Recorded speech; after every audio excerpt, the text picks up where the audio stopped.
Special meeting of City Council held in City Council chambers on Monday, December 19, 2016 at 6:00 p.m. for the purpose of taking action on the following items. Appropriation for the fire department to cover medical expenses, transfer for election overtime account, appropriation for police department invoices, order of taking by eminent domain 289 Derby Street, bond order of $1.4 million to pay costs for eminent domain taking of 289 Derby Street, and appropriation CPA funds for 289 Derby Street design and costs. The special meeting was posted December 13, 2016 at 9:36 a.m. All councilors present, Council President Turiel presiding. We'll take care of, I think we'll take care of the routine housekeeping stuff first, if nobody has any objection, and then move on to whatever we do and whatever rules we do for the remainder of it. So, no objections. Communications for the mayor. We have an order that the sum of $20,780 is hereby appropriated from the fund balance reserved for appropriation free cash account to the fire medical active account. Councilor Epley. Thank you, Mr. President. I move for suspension of the rules. Councilor Epley moves for suspension of the rules. Seeing no objection, Councilor Epley. Thank you, Mr. President. I move for adoption. Councilor Epley moves for adoption. Under discussion. Thank you, Mr. President. This is a matter for it's actually a typical approval that we're essentially transferring funds from free cash to fire and medical active account. So I would just ask my colleagues to vote in favor. If they have any questions, I'm happy to address. Any further discussion? Seeing none, on Councilor Epley's motion for adoption. All those in favor? Opposed? So moved.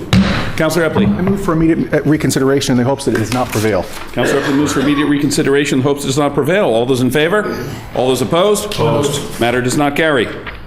Further communications from the mayor. We have an order that the sum of $2,000 is hereby transferred from the elections poll workers account to the elections overtime account. Councilor Epley. Thank you, Mr. President. I move for adoption. Councilor Epley moves for adoption. Under discussion. Very briefly, Mr. President, in light of what was a very successful a very successful election cycle in terms of our ability of getting our voters out to vote and having early voting, etc., we have. What comes with is overtime for some of our poll workers, and so I'm asking on behalf of the administration and on behalf of the clerk that we pay this overtime. If anyone has any questions, I'm happy to address. Any further discussion? Seeing none, on Councilor Epley's motion for adoption. All those in favor? Opposed? So moved. Councilor Epley. Getting my exercise, Mr. President. No, it's the immediate reconsideration. I move for immediate reconsideration in the hopes that it does not prevail. Councilor Epley moves for immediate reconsideration in the hopes it does not prevail. All those in favor? Opposed? Opposed. Matter does not carry. Further matters held from the last meeting. And let the record reflect that Councilor Gerard, Famico, and Ryan are all recused. Excuse me. Councilor Epley. Mr. President, I move that. Do I need to, since this had come before the body at the last meeting, do I need to address the entire order that was? Probably just read the order above, since we had one member missing. All right. City of Salem and City Council, December 8th, 2016, ordered. Ordered. Per Mass General Law, Chapter 44, Section 64, which allows for a municipality to pay for prior fiscal year invoices using current fiscal year appropriations by a 2/3 vote of the City Council. We request the sum of $2,324.32 of outstanding fiscal year 2016 Police Department invoices are hereby allowed to be paid from the fiscal year 2017 police budget as listed below in accordance with the recommendation of Her Honor the Mayor. To wit, Police North Shore Medical Center, $2,324.32. That's it. And I move for adoption. Actually, by roll call vote. Thank you. Councilor Epley moves for adoption by roll call vote. Under discussion. This is essentially a bookkeeping matter, Mr. President, and we, in an abundance of caution at the last meeting, in making sure that we had enough votes present for this, we essentially put this over till this meeting today, given the fact that we have several members of the council who apparently need to recuse themselves. Thank you. I'll just comment. If we, after a review, we could have used the rule of necessity on this one, given the nature of it, but it's best from a housekeeping perspective, that we do this with everybody, everybody who's able to be present. So with that, any further discussion? Seeing none, Madam City Clerk, would you please call the roll? Counselor Dibble? Yes. Counselor Epley? Yes. Counselor Fury? Yes. Counselor Lovely? Yes. Counselor McCarthy? Yes. Counselor Milo? Yes. Counselor Sargent? Yes. Counselor Terrio? Yes.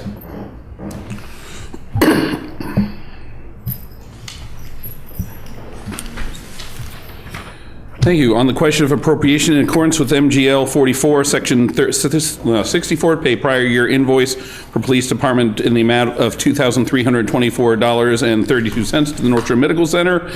11 counselors present, 3 recused, 8 voting, all in the affirmative, none in the negative. The matter carries.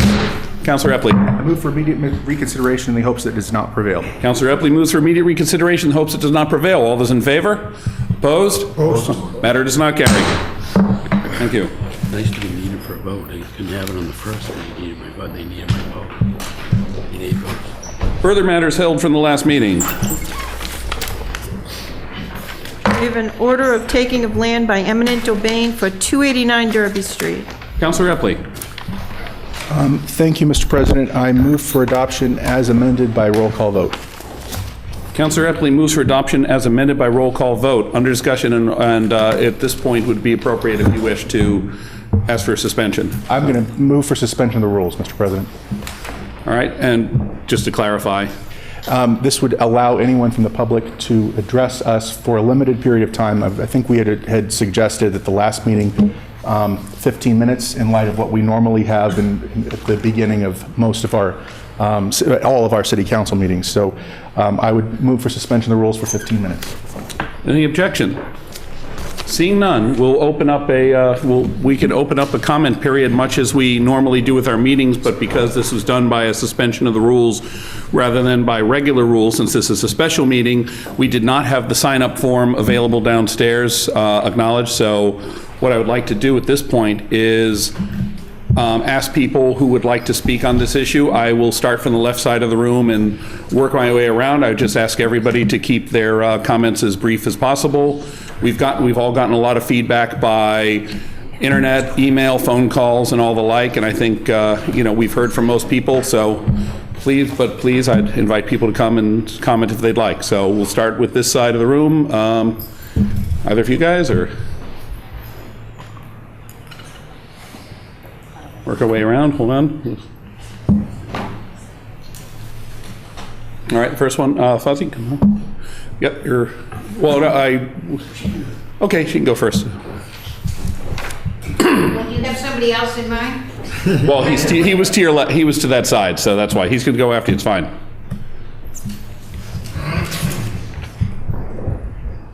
As always, name and address for the record. T.C. Riley Gargan, 9 Wisteria Street. I'm here now. It's just 6 days before Christmas.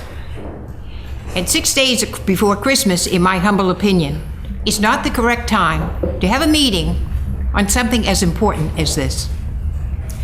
But as long as I'm here, I'm going to express my opinion and the opinion of many people that I've chatted with.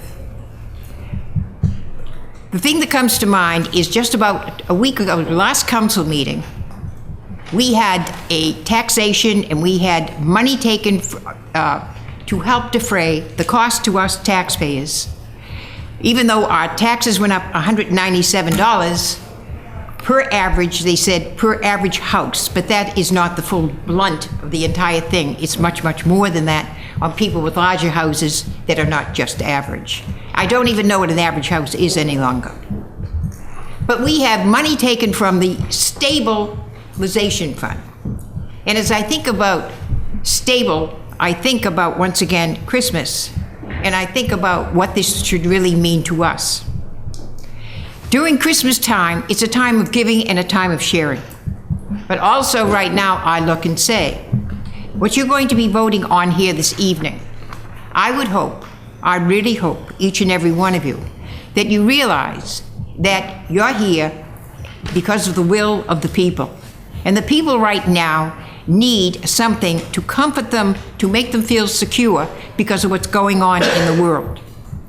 Last council meeting, you gave them 1.4 or 1.5 million approximately from the stabilization fund. And tonight, there's a vote coming up, maybe, unless you are wise and table it and put it aside till after Christmas and have some more discussion on it, because it's something that is going to affect, once again, the taxes of the people. The money that you gave to them, you are going to take away from them. And you're going to add much more to what you had promised them just at your last council meeting.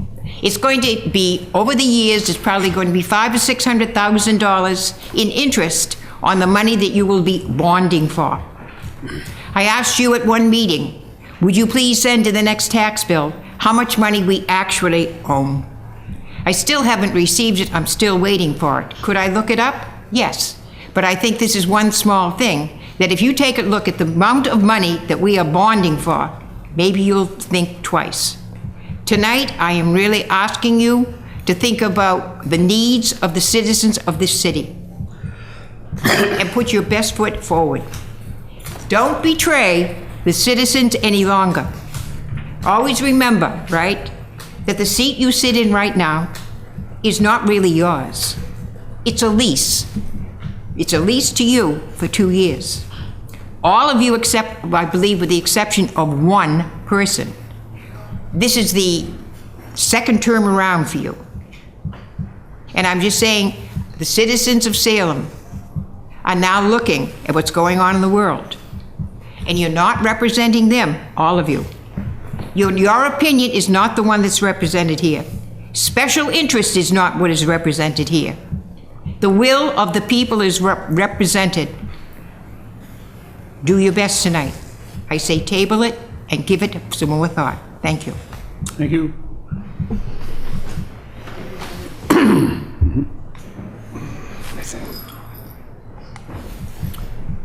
Hi, Fawaz Abu Shark, Fuzzy, 4 Harrison Road. It's just, to make it fast, going to be 2 fast points. The first thing is the tax issue that she was talking about. We already got hit with some $200 tax already. This project, in my opinion, is going to just be another way of getting more taxes in the next year. I don't think it's going to be anything beside that. The main issue as well is when we look at the parks we already have and in existence in the city, maintenance is lousy. You know, I mean, it's not being maintained. It's not being taken care of. Nothing is being done. So add another park to the mess, I think, is wrong. I think we should concentrate more on cleaning and fixing and do what we deal with now.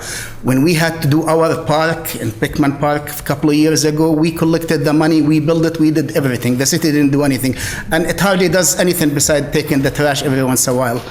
I think this is just another reason to add to our taxes. I don't see that there is any benefit that might exceed that. And I say if you need some money, maybe you should put it into what we have now to make it better before we take on new tasks. Thank you. Else for that side of the room?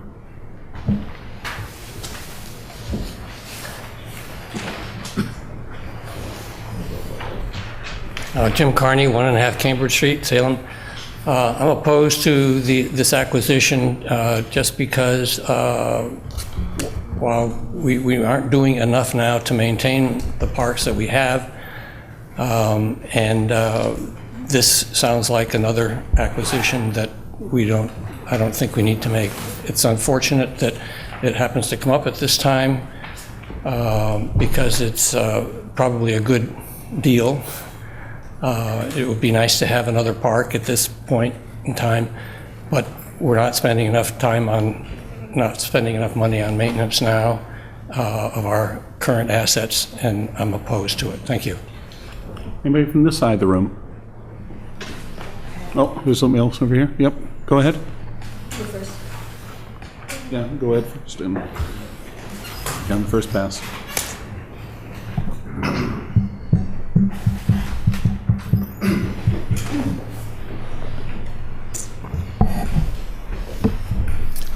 Pat Curtin on 19 Raymond Avenue. I was a member of the Park and Recreation Commission for many years, as some of you remember, and I've had a lot of experience in maintenance and care of the parks and creation of new parks. I'm opposed to this acquisition because I think the city of Salem has adequate parks and access to the waterways that is being proposed here. One glaring thing is we're going to take a piece of property on one side of this thing, and we're going to take a great deal of money to purchase it. We're not sure what the level of contamination is, the cleanup, what it will cost us to create a park there. And we're going to take away a tax-producing piece of commercial property. And when you take away a tax-producing piece of producing property, it isn't a weekly, monthly, or a yearly thing. It's forever. This has happened on many occasions in other communities, and it's happening here. We lose a great deal of our commercial property to some of the nonprofits, and particularly Salem State and the museum and the hospital. These are forever. You never can replace this kind of tax. You can never replace this kind of income to the city. I applaud the councilors that have stood up against this and made this figures aware to you. And I ask you to really consider what would the people of Salem think of us not having that revenue for the rest of eternity. And that's what it boils down to. Once it's gone forever. I think there's adequate access to the waterfront in Salem, and I think the parks, as we have them, need more attention to the ones we have rather than create new ones. And I ask you, please think about it and vote against this. Thank you. All right, before I go, anybody else on this side of the room want to speak? Go ahead. I'm Barbara Warren, Salem Sound Coast Watch at 12 Federal Street, and I'm a resident of Salem at 5 Hardy Street. First, I'd like to read a letter from Dolores Jordan, who wasn't able to come tonight.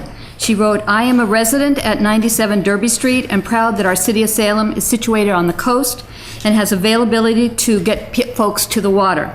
The parcel of land in question is the last parcel our city can develop in this area along the water coast. That area is an added tourist attraction and needs to be developed purposefully, keeping our maritime history alive and prosperous. We are a historic city. We need to keep true to our purpose, development that is best suited for the area bordered by the water.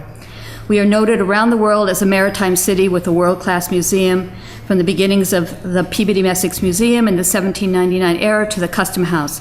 The National Park Service developed in the 30s. We need to think of our heritage and keep the waterfront area growing in the positive direction of planning wisely for the future. Think and plan for the future of our waterfront area and vote to have it become part of this history.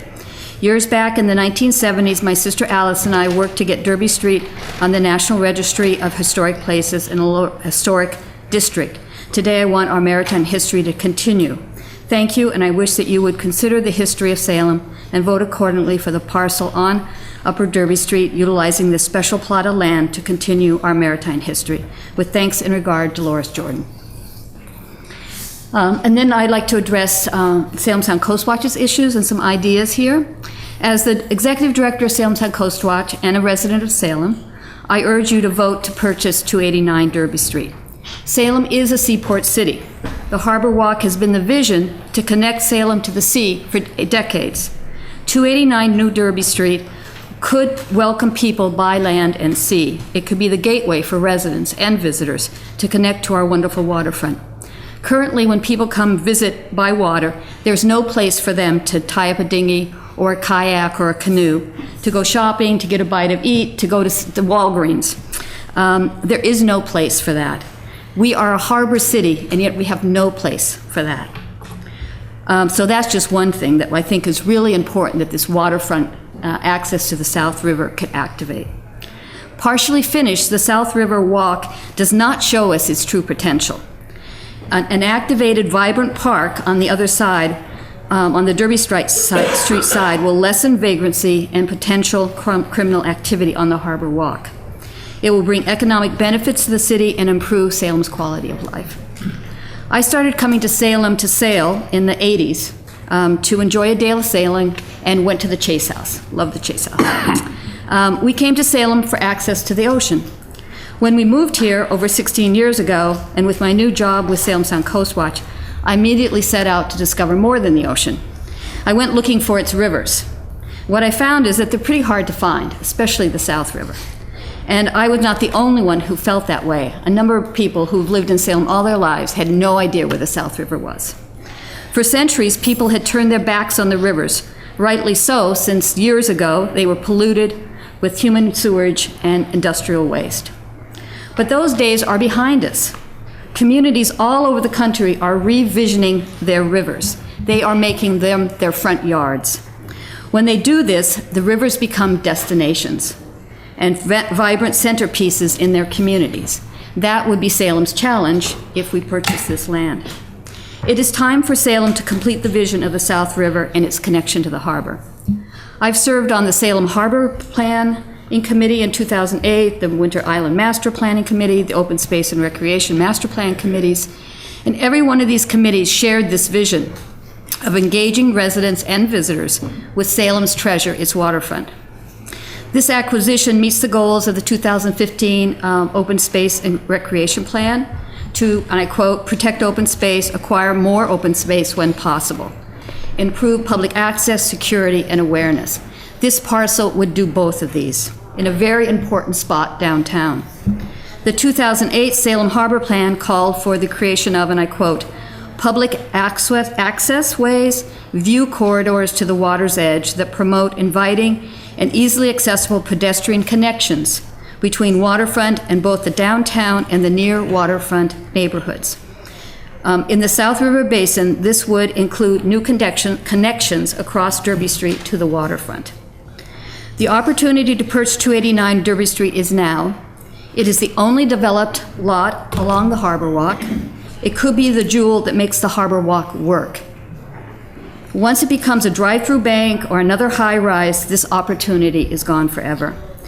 Do we need more development in an area densely populated that sees significant traffic congestion, which is often brought to a crawl during the summer and commuting hours? I walk that every day, and I know I would rather walk than be in a car. The main objection I have heard from opponents of the purchase is the loss of tax revenues, that we will not be able to generate taxes if the city owns this half acre of land. And I've been thinking hard about that one, because that is a real challenge. How are we going to pay for this? How are we going to do all the services our city needs? And then I thought about this. Do you realize that the new power plant will be online in just 6 months, June 2017? And then attention will turn to the 40 acres of undeveloped land owned by Footprint. And it's not going to be open space. It's going to be developed.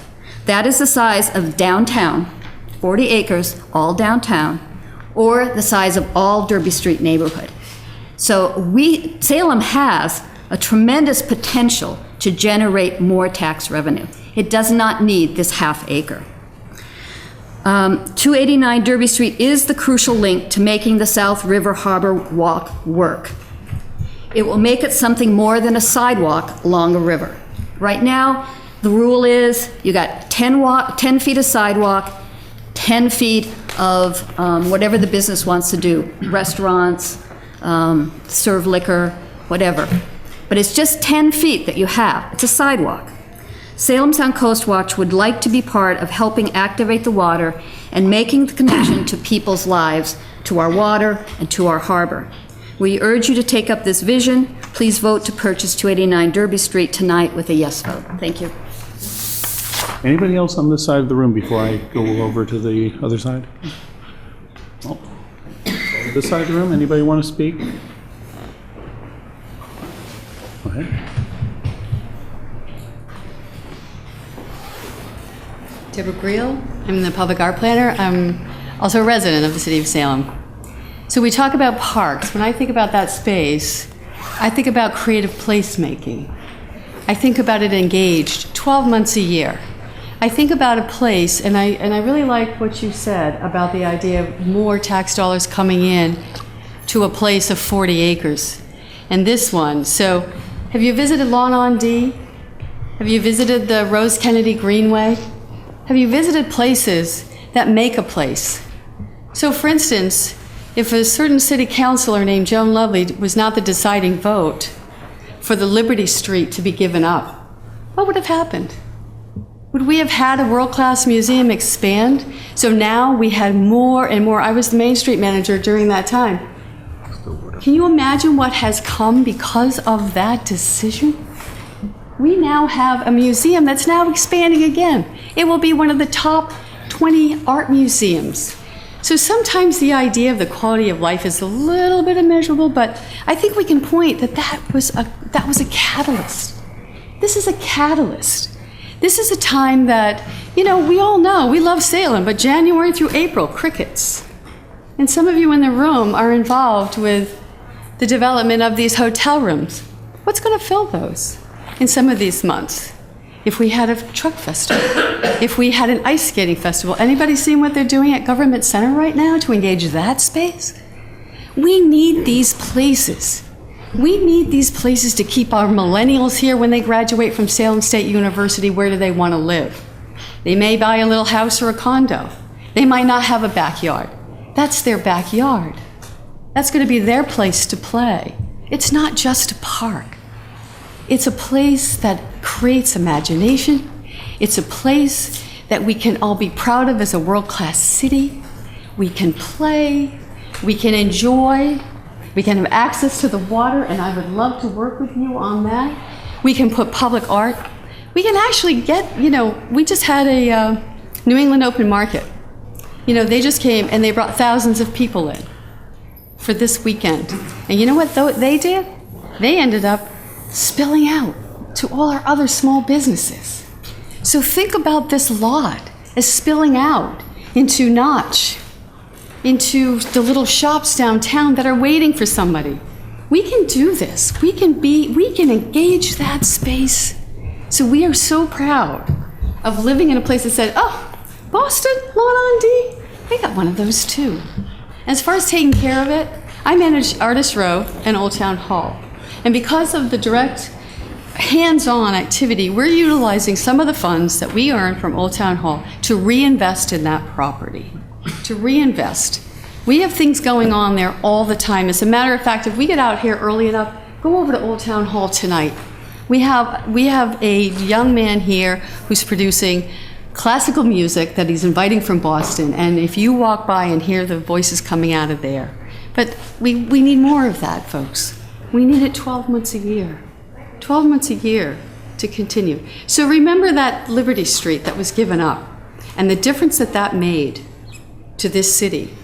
That spot may not be as big, but it's going to be pretty important. So I appreciate that, and I ask that you think about that as a part of an economic development, but also the development of the heart and the creativity of what we think of ourselves to be in this city. So I hope that you will consider that space to create something absolutely wonderful for those who live here, for those who work here, and those that are thinking about living here and working here. Thank you. Thank you. Would anybody else like to comment? Okay. Hi, my name is Tim Clark. I'm with Waters and Brown at 281 Derby Street.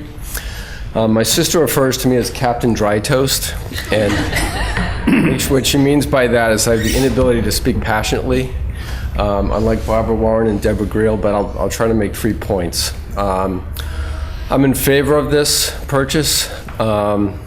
One reason is that this lot has been underutilized and a detriment to the neighborhood for 13 years, since 2003.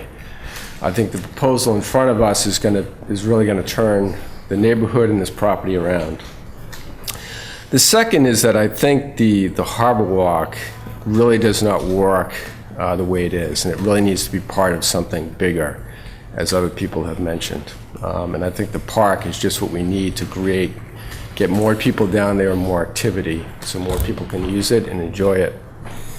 And the third thing that we've heard at some previous meetings, which I think is very important, is that the downtown, our restaurants, and our retail experience needs more activities to be a more fuller experience. And I think the programming that's been planned for this park is just what we need to create a full experience for downtown Salem. Thank you. Thank you.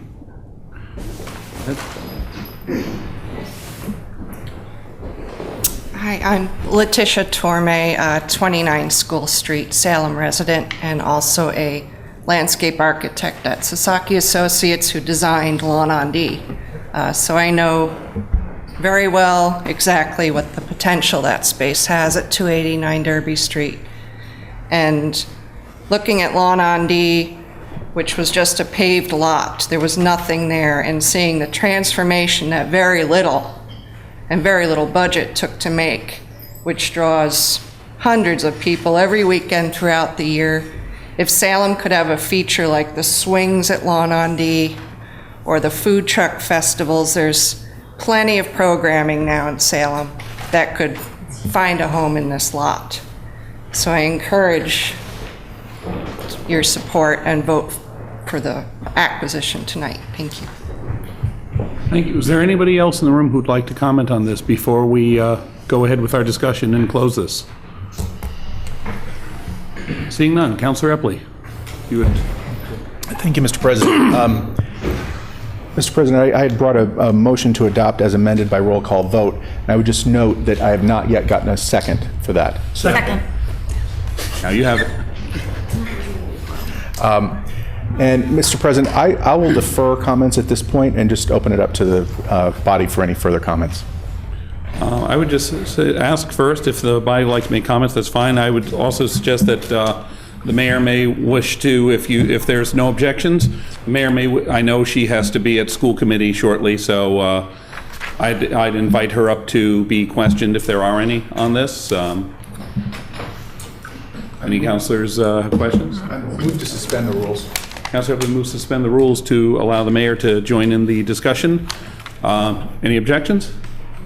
Seeing none, Madam Mayor, do you want to come up with us? And I'd also under discussion, any councilors wish to comment? Or ask Councilor Dibble. Thank you, Mr. President. I took it that the mayor had something to say first, so I'd like to yield to her if she has something to offer now. I don't. I really want to thank the council for their diligence in this effort. We've had several meetings. At the last one, I know everybody wasn't present, but I do just want to refer to the fact that we tackled the LSP issues. The LSP was here to give us an overview of the work that they've done. We did talk about the financing in addition to the $750,000 grant that we've received from the state with respect to redevelopment of the site.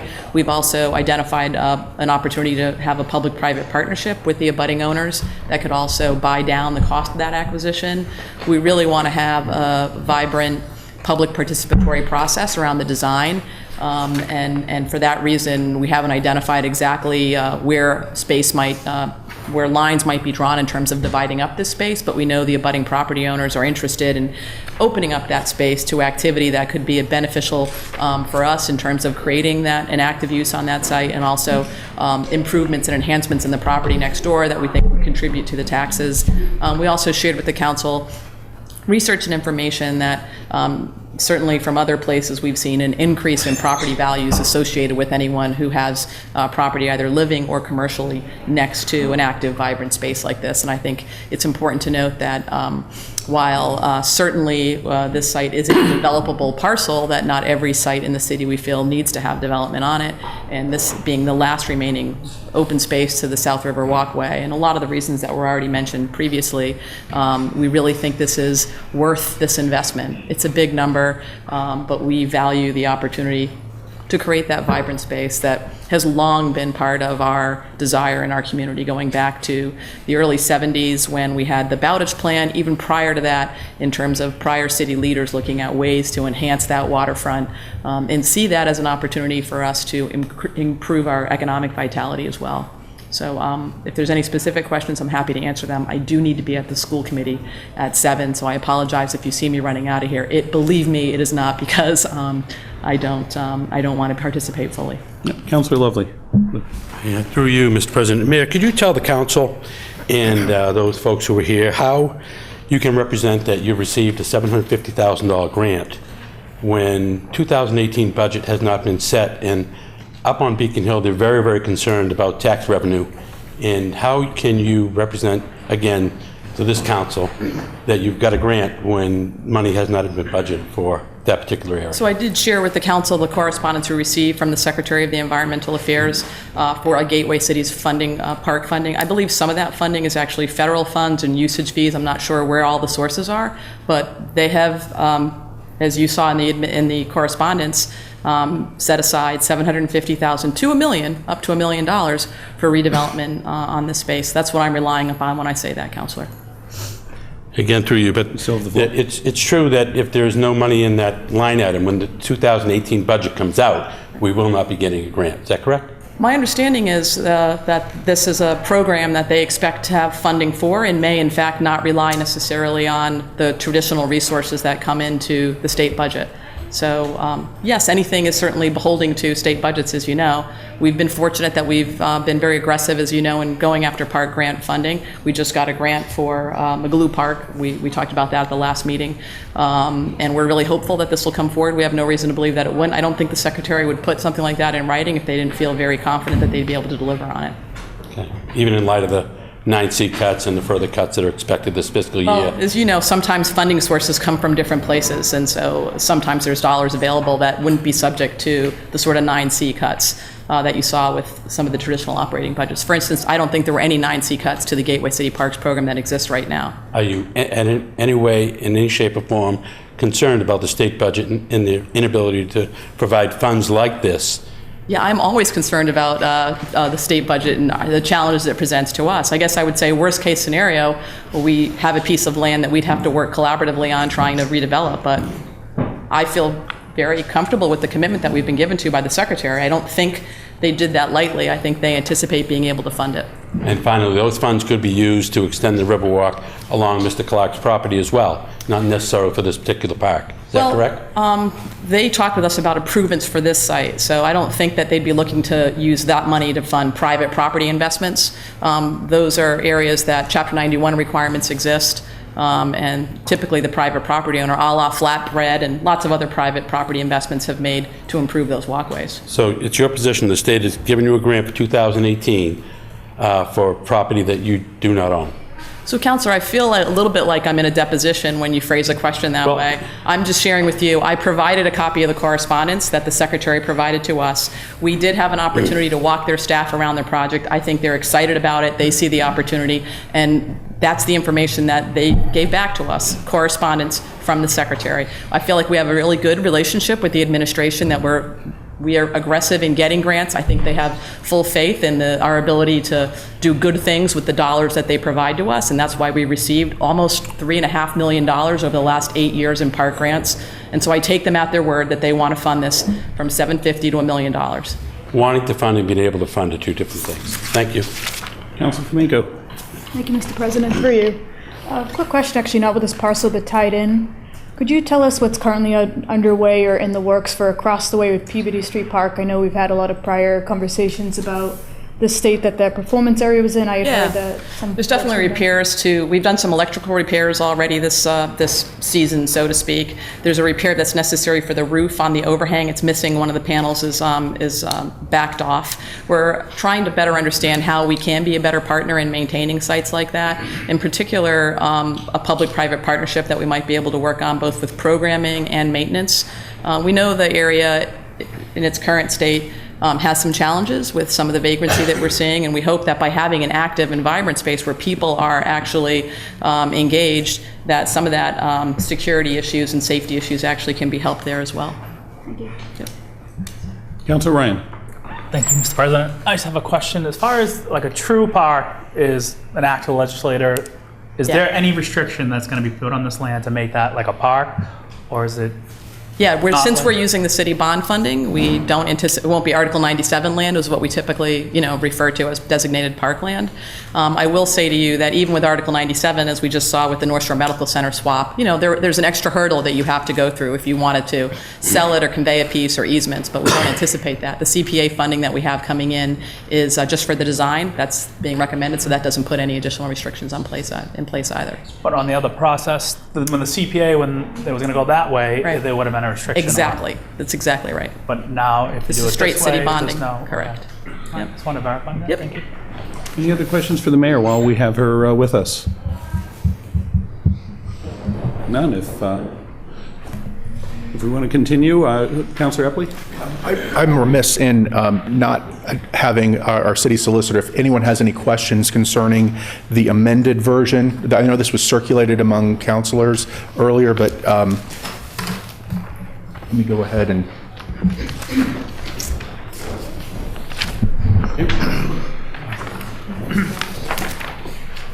I'd also ask for clarification, when we've discussed, in this discussion, there was the talk of a public-private partnership on this land with Mr. Clark.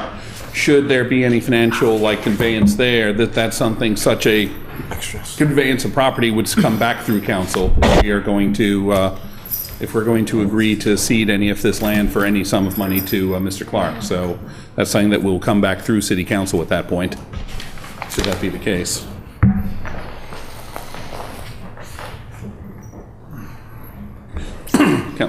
Councillor Fury. Mr. President, fellow members, I wish to thank each and every one of you for attending tonight on a very busy holiday season, giving the time up, speaking in pro and con for it. So thank you very much for coming out in a very busy time. Each of us wants in this chamber to make a contribution and a difference and a positive legacy for generations to come. Tonight, we have that opportunity and obligation. I am a huge fan of our local historian, Jim McAllister, via his wit and wisdom. He stresses the various historic periods of Salem, from farming, fishing, mercantile, and industrialization to tourism today. Each provided a legacy to all of us. Chestnut Street, McIntyre District, courts, hotels, and our harbor. Legacy comes with a price and a sacrifice. During the web meetings, Jim McAllister told us that several of his beloved dogs passed away due to toxins in the environment. I wish to share this with you tonight. Even my own father, who had 6 children, died prematurely at the age of 48 with black lungs and liver disease due to the chemicals in our leather factories years ago. So legacy indeed of Brownsfields are costly to all of us.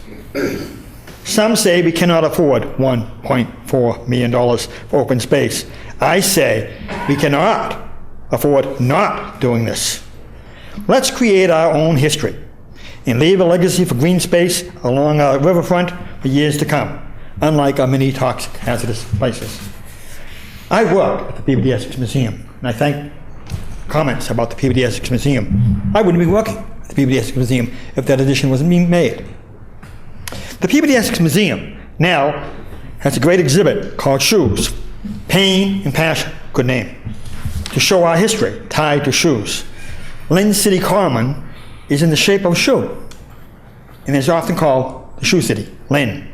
Peabody, our next door neighbor, is called the Tanner City, the home of the Tanners. Beverly, the home of the United Shoe for generations. Beverly Cummings Center now was the United Shoe, making 85% of all machinery for shoes in the shoe industry in the United States. My own sister, Mary, worked there for many, many years, along with thousands of others, until it closed in 1977, when Emhart and Cummings came into being.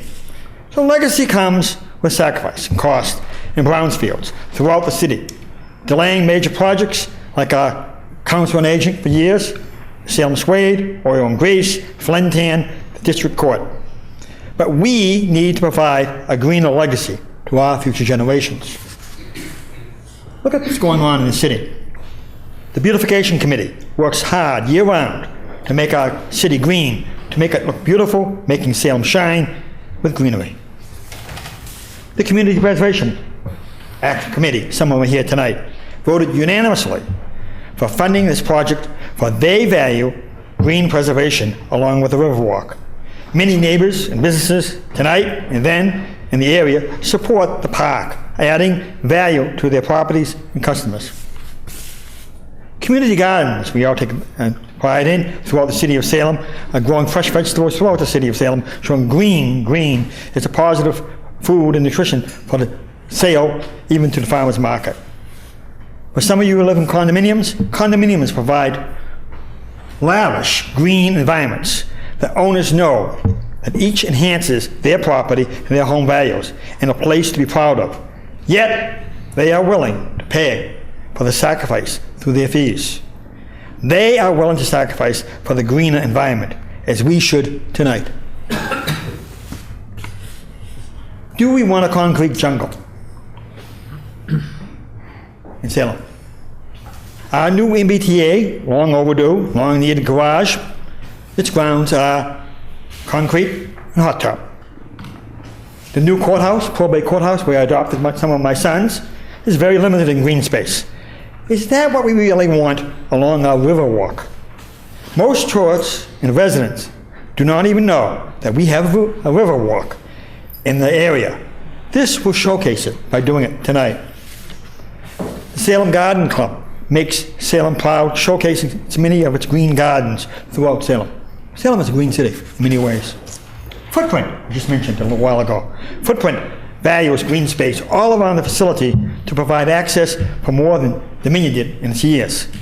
It will add greenery to our harbor for cruise ships to sail by and tourists to walk around.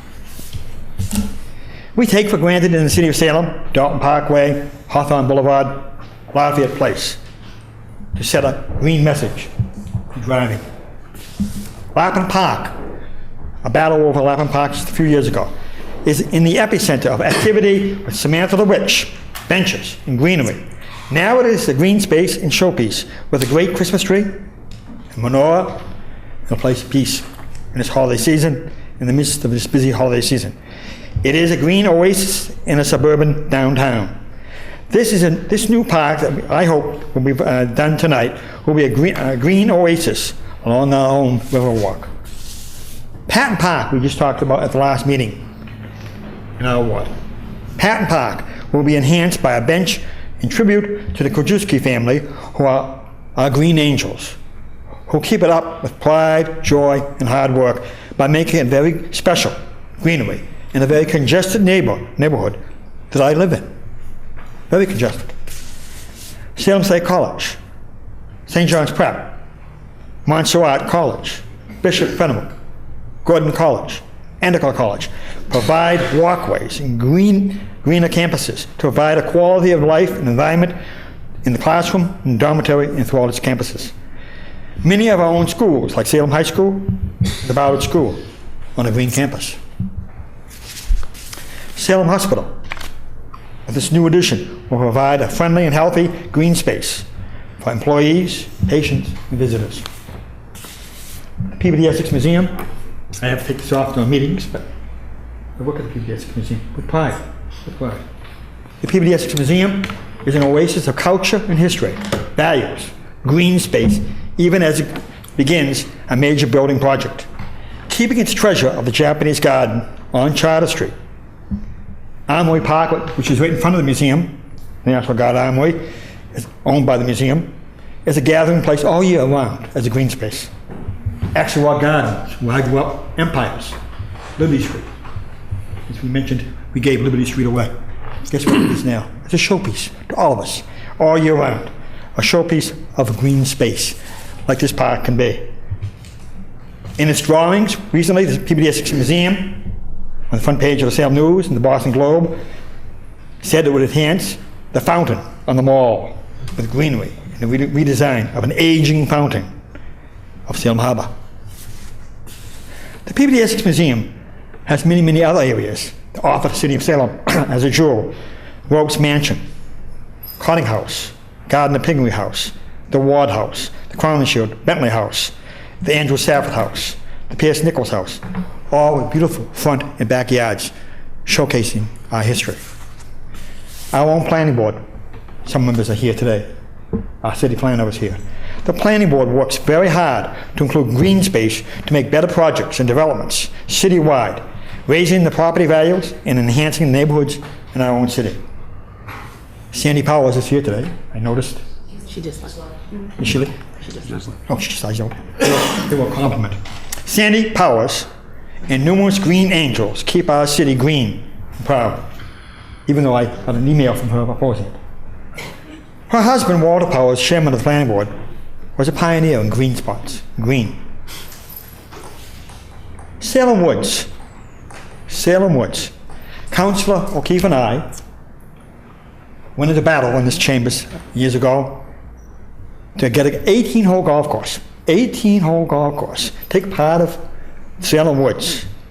Make it a walking path, jogging paths, cross-country track, cross-country skiing, snowboarding.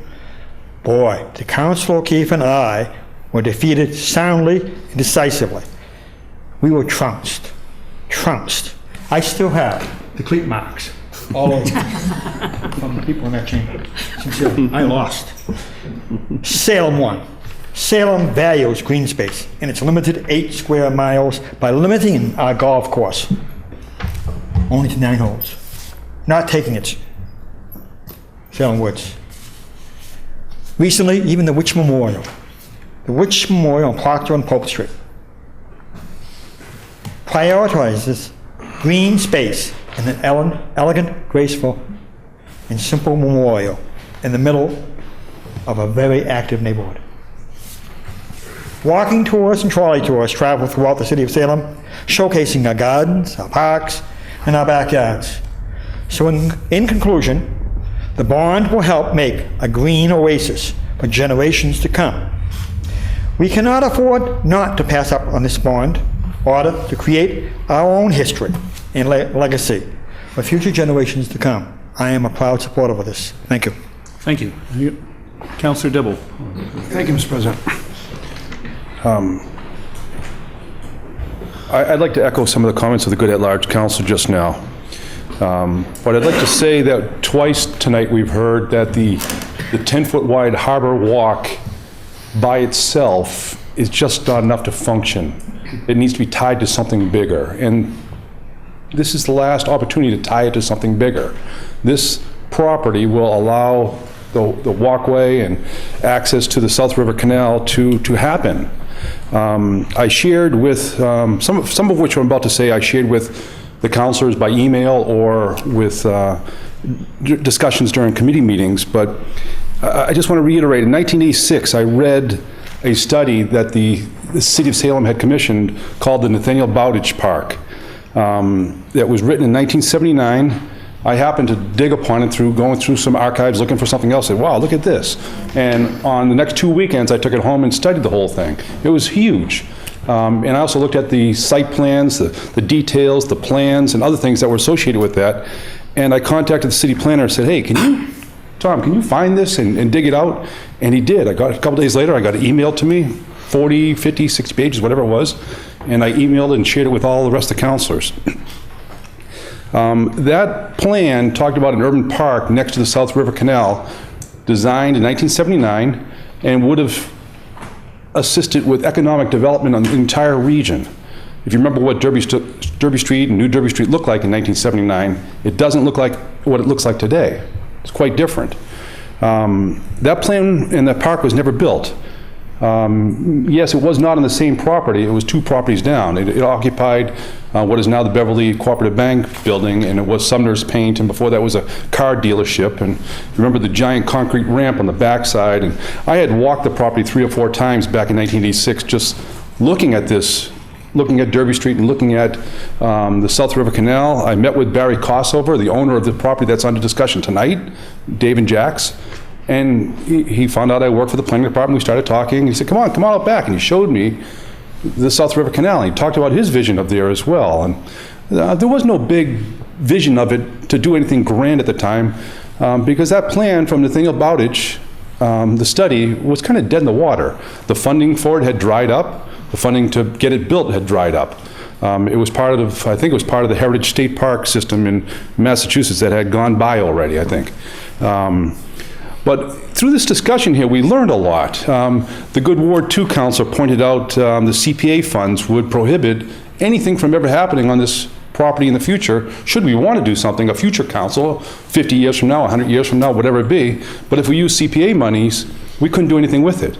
And when I learned about that, it's like, oh, wait a minute, we probably don't want to handcuff ourselves and not be able to do anything with this. So I applaud the Ward 2 councilor for bringing that to our attention. Because now we have flexibility. So should, not Disney, but somebody really cool want to do something creative there on Derby Street corridor, even over on the other side, on the Point side, and create something really interesting there. We had that flexibility. We heard testimony tonight that we will always lose the tax dollars on this property. That's not necessarily true, because we do have the option in the future to sell that property or develop it in who knows what type of way. I want to thank the good Ward 3 counselor who shared a heck of a whole lot of research that he did on property taxes on the property and potential losses of tax revenue over the next 20 years. And it was really nice having that information so you can weigh the decisions on here. Shortly after I met with Barry Kossover on this property and a few other abutters, I was charged by the city to write a grant for a new Walgreens drugstore that was not yet built on New Derby Street. And being a young whippersnapper, most of you know that I worked in the planning department in the 1980s, 1990s, but I was brand new back in '86.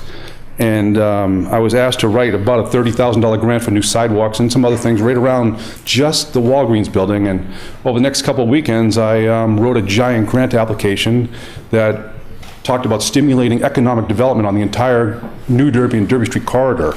There were dozens, maybe 18 to 24 vacant storefronts or significantly underutilized storefronts on that whole corridor. So I wrote up this big document, giant grant application, talked about linking Riley Plaza to the waterfront, or linking Riley Plaza to Pickering Wharf and the downtown to the waterfront, and doing something with the South River Canal, and rebuilding the whole New Derby Street and around the corner onto Congress Street and over the bridge, and helping stimulate economic development in the whole area. Well, it took a long time to get to where we are today because nothing really happened for a while, but then Brothers Deli and the brewery and Howling Wolf and I can't even name all the restaurants that are in now. There's so many things have happened on the whole corridor. It's really changed, but planning is a tool. My undergraduate degree is in city planning, basically, studying geography, urban economics, city planning. Planning is a tool where you never really finish a project. You can get in there and build something like we did on Derby Street, and if we had done the canal, some people say, well, okay, it's done. But planning always evolves because there might be something we want to do in 20 years or 30 years.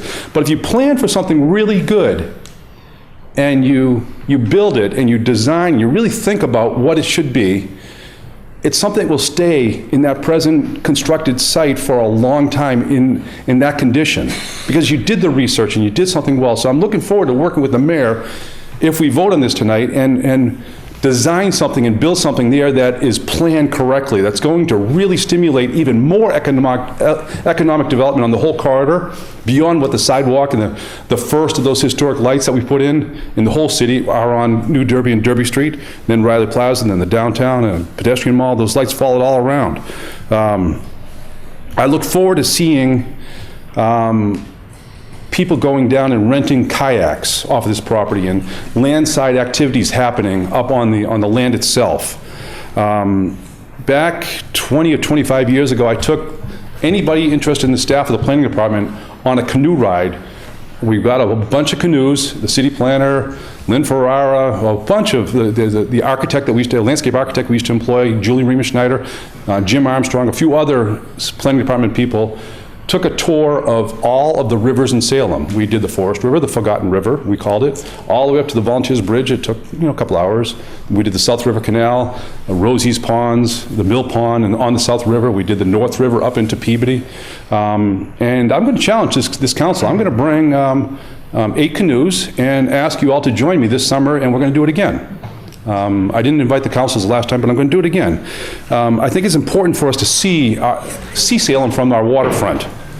I look forward to maybe a small boat marina going in. There's a small one there now that only holds a few boats, but maybe we can expand it and fill the whole area with small boats that can get underneath the Congress Street Bridge.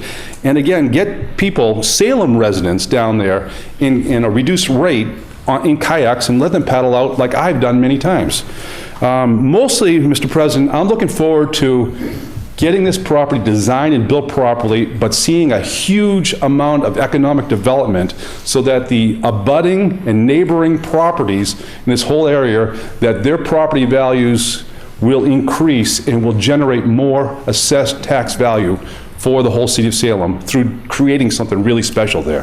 Thank you, Mr. President. Thank you. Councilor Flamenco. Thank you, Mr. President. I'm looking forward to that canoe ride. That's one. So first off, as was just mentioned, we talk about the location for this. We always are hearing about Speedway. But if you actually look beyond Speedway and to the right, if you're looking over at the river, that's where you have Flatbread. To the left is where Mr. Clark's building in that hosts SATV. It has a paint shop in the back and also Count Orcula in the front there. Orlock. Next to that, we have Notch and Brothers, so there is a lot in that area. As part of this whole discussion, I did take some site visits down there, as Councilor O'Keefe would always tell us to do. I went at around midnight one night. Another time I went early in the morning. I've gone mid-afternoon to get a feel of it at different times of the day. Looking at it from the water side out, that actually is a very large area that you wouldn't know it when the carnival's there and everything else. But when we're thinking of this, yes, we're thinking of open space, but there's different types of open space. There's green space, as I was previously mentioned. We keep hearing a lot about Lawn on D, but you could also think of a space like a Christopher Columbus Park right next to the aquarium. That's an open space, it's a park, but it's not like a playground that we're thinking of. And prior to coming into the chambers this night, actually, the Salem Youth Commission, who we appointed those members, they were sitting in the mayor's office, and I asked them what they thought of this. So there's quite a few teens that are actively involved in the city, and they were in favor. The ones that spoke of it, some were like, oh, well, I can see both sides. I can see the price, but I can see the development. But they told me it makes sense to have a space that you can tie into everything else. We've also been hearing about a lot of the maintenance of our parks and playgrounds and open spaces. I thought of it, there was a lot that we weren't doing well at all.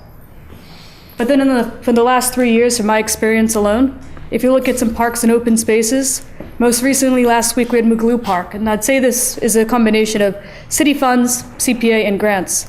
We have Mary Jane Lee, Driver Park, Proctor's Ledge, Furlong, Collins Cove Playground, and the seawall right there. That has some CPA funding from last year for the playground, some CIP funds for the seawall. Bates School, Bentley School, the Common Fence, the path around Winter Island, Lappin Park with the addition of something just like Adirondack chairs for creating your public space. Splain Park, Palmer Cove with the community gardens. The pedestrian walkway has seen some improvements with the bricks and the cobbles, making it a little more walker-friendly. We have trees that were taken care of at Forest River and the Common, as well as many other places. The Charter Street Cemetery is undergoing a lot of work right now.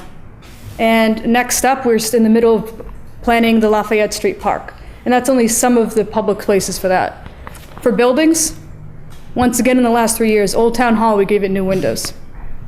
Public Library has been going over a lot of renovations. The chapel at Greenlawn.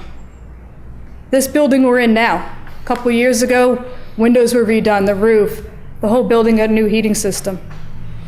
For the schools, we look at schools including right now, the Bentley School is getting solar panels added to their roof, which is tying in education with some friendly environmental energy sources. It's teaching the kids a lot. Once again, only some of what we're doing. So we are working on the maintenance plans, and we're looking at how can we spend money a little bit better, or a lot of it better. Prior to the meeting tonight, I also met the woman that is helping us look at what we're doing, kind of analyzing what we're doing in different departments, the structures, the organization, the processes. With somebody new coming onto DPW, there's kind of a shift in who's doing what to make sure we're a little bit more efficient at what we're doing. So it's not a little here, a little there, it's more holistically. I'd also like to add, in the beginning of this, I wasn't in favor of using the CPA. That still remains tonight. Reason being is some of those projects I just spoke of, if you use it for such a project as this, you're letting some of the smaller projects that we're receiving CPA kind of fall through the cracks, and we're leaving out for that. I am in favor of taking it as a friendly taking. But with that, to make it a really robust public process, $1.4 million is not small change. And oftentimes we have meetings that people can come and respond within City Hall. With this, I think we need to go beyond. We need to have on-site visits. We need to have it that people can go and envision while at the place. If you're not there, sometimes you think it might be a great idea, but to be there and in person, it can help with a lot. I also think that with this open space, it has a nice tie-in that could bring neighborhoods together, the pathway right to the downtown. It's an ability to create a public space that can be activated, whether it's programming, but just kind of to tie in and to see across the riverway. I will be voting for this tonight. I appreciate people reaching out and people's opinions on this, because I know some people that, although the funding might be against, that when it comes to places that are well managed, that they are in support of that. But thank you for your time tonight. Councilor Gerard. Thank you, Mr. President. I am also speaking in favor of this. When I think about this park, there's a few things that come to mind. That as a member of the Administration and Finance Committee and someone who pores over the budget from cover to cover, that's something to keep in mind when we talk about the concern about taxes and $1.4 million bonding for that. It's going to be 20 years. It's going to be $86,000 a year to pay back that bond. And when we think about that, for every $100,000 that the city spends, it costs every taxpayer 50 cents. Now then we think about a park, and what is a park? And a park is a place where anybody in the community can come to, regardless of their economic status. And so to ask everyone to say, will you throw in 50 cents a year to pay back this park so that everyone can have this. And we can do things like what Deb Greel was talking about, potentially ice skating. You know, last year we had talked about an idea of doing some ice skating on the fountain over by the mall, which didn't end up happening. This would be a great space for ice skating. This would be a great space for the seniors to come out and, in the nicer weather, do Tai Chi classes, do any of their exercise classes. Last week at the Mac Park Neighborhood Association meeting, we were talking with the Council on Aging director about the different exercise classes that she has. She has classes that 60 people attend. That why not have them outside? And why not have them in this beautiful park? There's opportunities for other people in the community to come and utilize this park. And also, especially, I was thinking about what Barbara Warren was saying about accessing the river and really revitalizing that. And why shouldn't we revitalize it? Why should we put it behind yet another building when we really are a waterfront community? And finally, another thing that had stuck in my mind in one of the previous meetings that Chris Loring, that's something that he had said was that people like to get together and they like to do things. And that's one of the reasons why I love Salem so much. And even when I go on vacation or I have a day off, I find I'm in Salem. I should get out more maybe, but I have so much, there's so much to do in Salem, and you don't need a lot of money to do it. And this is an opportunity that we should not miss, that we should not pass this up. Again, if anybody said to me, would you give 50 cents a year to pay for a park? Absolutely. Thank you. Councilor Fury?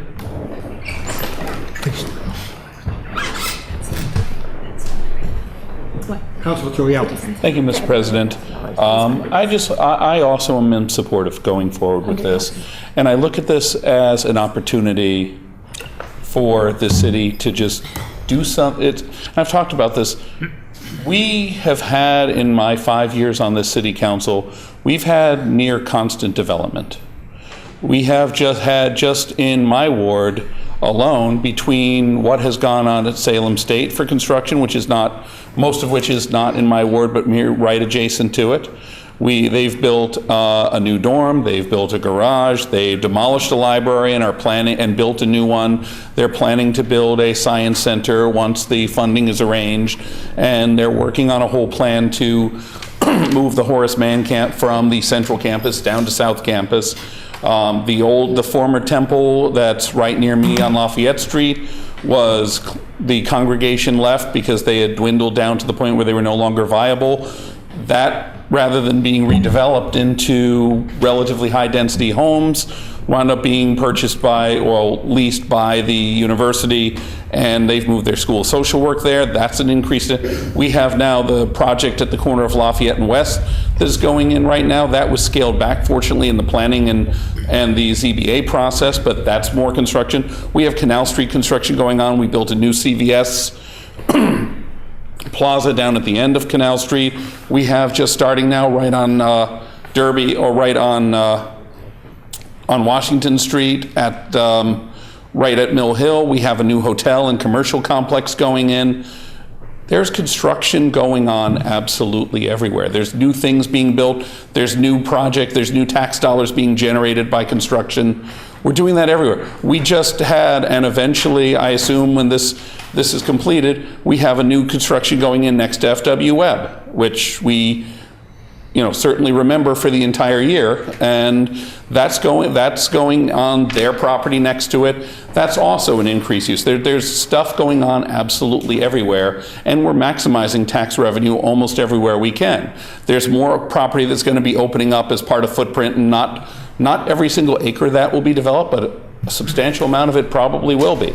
And that will be more tax revenue. Right now, we have a lot that generates, as a completely unimproved lot, minimal dollars. Depending on what the use is of it, if it's packed in at a maximum 6-story building that has crammed with condo units or commercial, or if they do figure out a way to economically dig into the bathtub and build, below grade parking, could generate a bunch of tax dollars. Right now, it generates almost nothing. And depending on what does go on that site, if it becomes a bank with a drive-through window, as is one of the most common examples here, that's not going to add a huge amount of tax revenue to this city. That all depends on what would go there. Right now, there's nothing. And there's an opportunity. But I think the opportunity that we have here is, for once, to take a step back, hit the pause on the constant redevelopment and the constant build-out, and do something really that's just for Salem and just for the people of Salem. And yes, not every park is in great shape. A lot of them have been improved. Our maintenance, just in the 5 years that I've been here, maintenance has gotten better. We still haven't solved every single issue, but we are doing a better job, and we're doing a better job in managing space. And we're not talking about just building a sea of green there. We're talking about actually building a space that will draw people, have programmed activities, have programmed events, and be something that can be used virtually all of the year. We're talking about really opening up a new front door to the river and to the waterfront. And I think in a case like this, these opportunities don't come often. My colleague from Ward 1 mentioned that the last time we had a similar opportunity to this, and he's probably going to remind us of it again himself too, but we had this opportunity to take the lot on Blaney Street. And we worked out a deal to take it on for the city, and look what we have there now. Some parking has been there for the neighborhood, which has really helped, but we have a waterfront walkway. We have a bar that people come from to sit around and just enjoy an evening out and just sit by the water and have a nice time. We have ferry service to Boston operating out of there. That's well-traveled and does well for the city. We now have a commercial marina that just opened up. And for those of you know, I have a boat and I have it over. The Ward 3 councilor also has a boat over at the same marina. We're both at the private marina next to it, and as are many other people. And I'm on the slip. My slip goes into that commercial area. So all I know is that there's more traffic there, so it takes a little bit longer to get in and out, but it's well worth it. To see that use, to see that activity, to see what was once an empty lot that was part of the that was just part of what was the Footprint and Dominion complex, now be something that's really making this city a better place. I think we have an opportunity to do this again. And I can't guarantee that this will turn out to be perfect. I can't promise that it will be a raving success, but I think it will be. And I think it's worth us taking that chance as a city to try and do something that will make the city better for residents and better for visitors. And I am, accordingly, I'm in full support of moving forward with this. Thank you.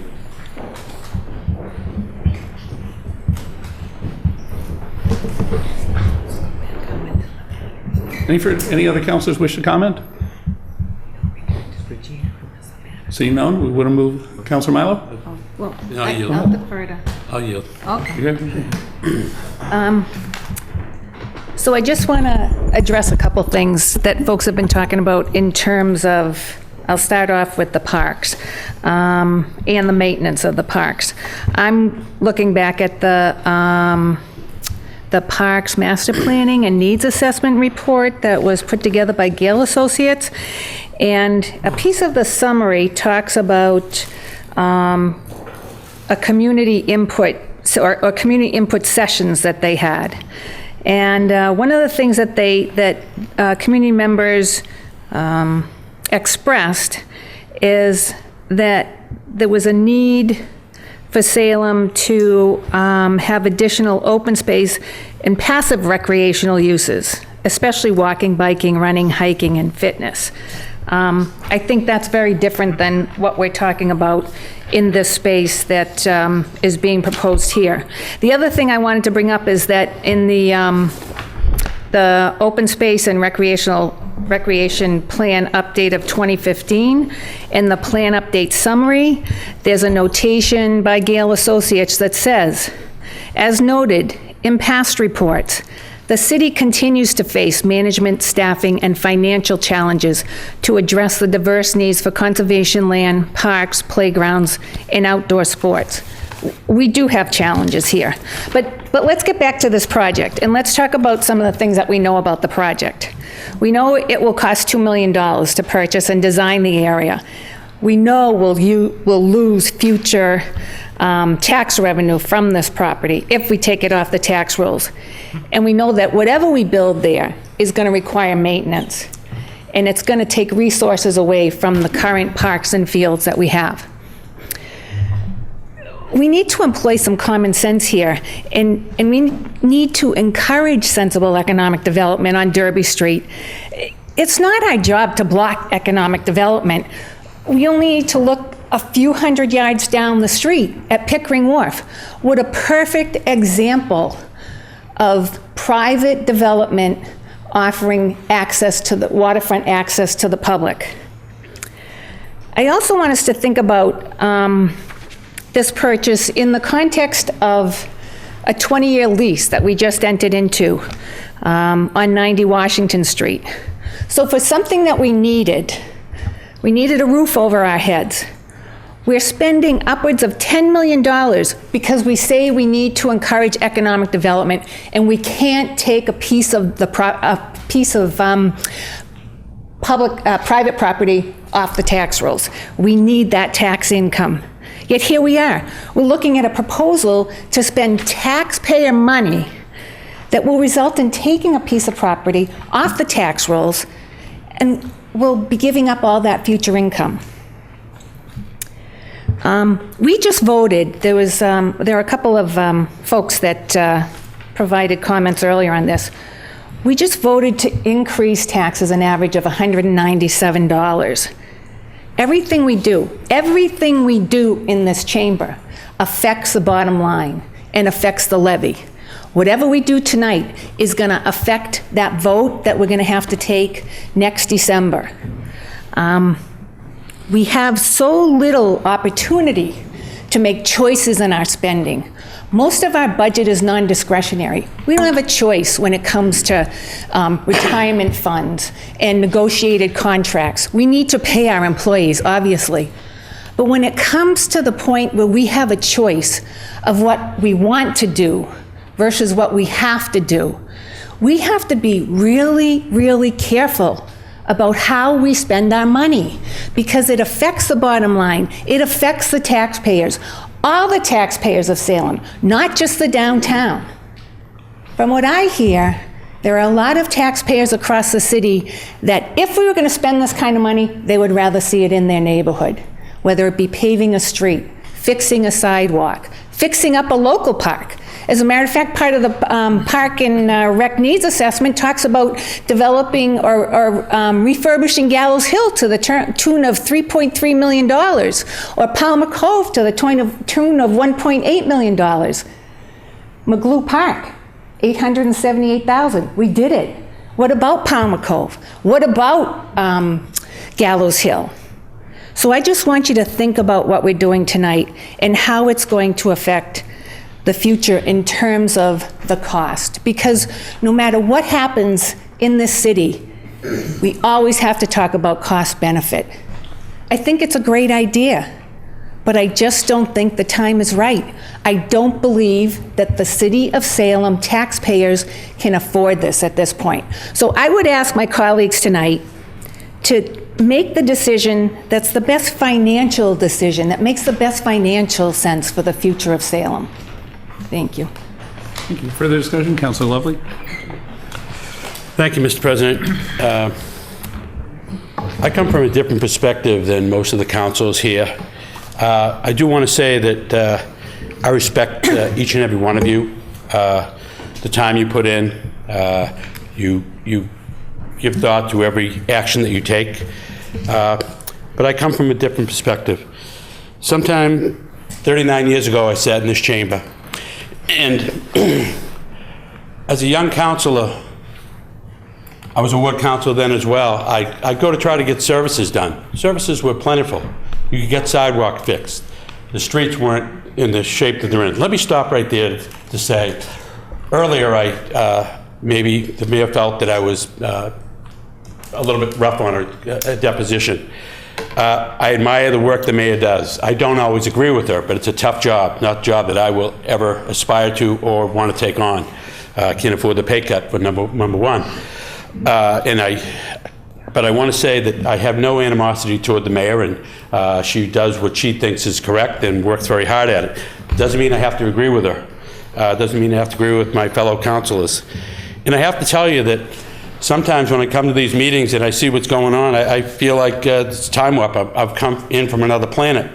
As I said, city services were readily available back in the 70s and the 80s, and perhaps beyond that. My wife Joan was a city councilor. You'd call up and you get a street sign put up. You get a crosswalk painted. You get sidewalks repaired. All the things that we need to do as ward councilors. We can't do that now. At least I can't. I go to the mayor and I say, well, what's going on? Am I getting, because I don't agree with you, am I getting shortchanged? Are department heads saying nothing for Steve Lovely? Not at all, Steve. You know, we treat everybody fairly. Well, if everybody's being treated, my constituents, the same way I am, and by being treated meaning the lack of services that are available to them, then something's wrong. I know it's a different era. 40 years is a long time.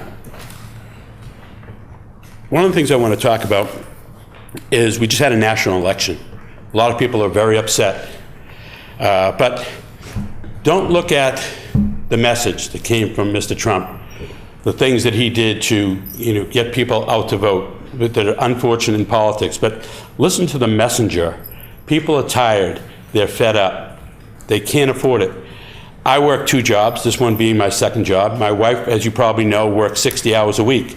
We make a pretty good income, but we live paycheck to paycheck like everybody else does. I'm getting at least a $600 increase in my taxes. I'm happy to pay for kids going to school for education. I'm happy to do that. That's part of my role as a citizen. But when I'm not looking to get my sidewalk done, my tree trimmed, I'm looking to get my constituents done. I can't get it. The services aren't there. And this is not to beat up on the mayor.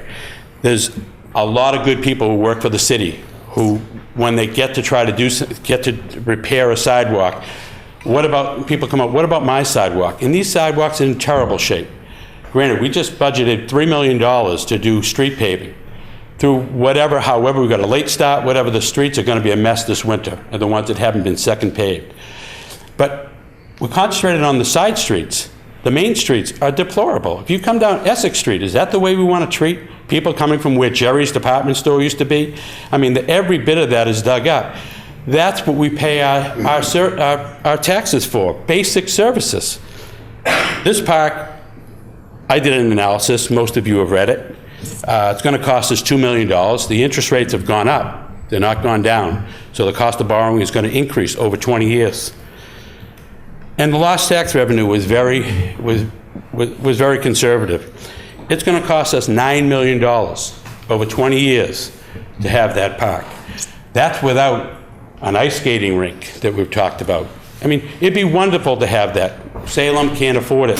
If somebody like myself, who works 2 jobs, and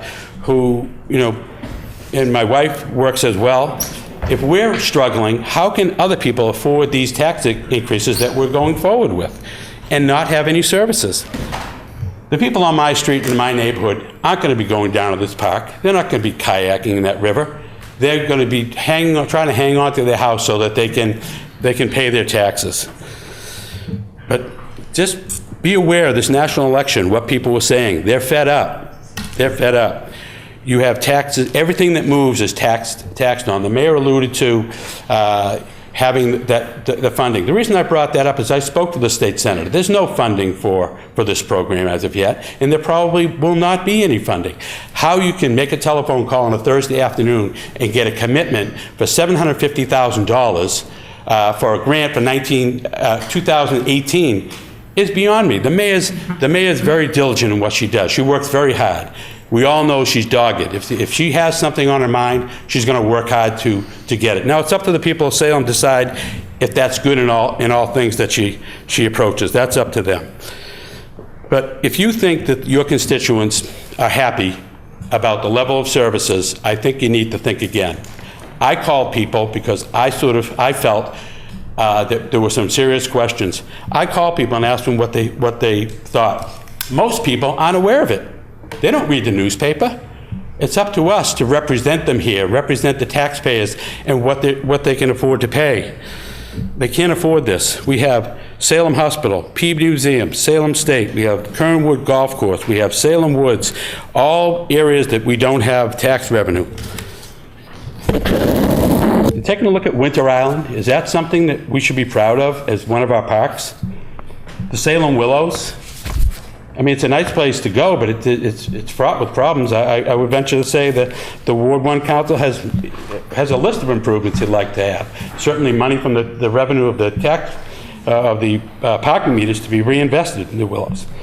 We have Derby Wharf, a large space. We can't do our yoga exercises there. We have the Forest River, McCabe Park, the Salem Woods. I'm in the Salem Woods 5 days a week. Can't get any funds to help maintain the trails there. I had my children come with me to reset the bridges, not because I wanted a pat on the back, because I wanted to be able to cross the streams that are there. There's no money put in the parks. I talked to several members of the Board of Recreation, and there's just no funding available.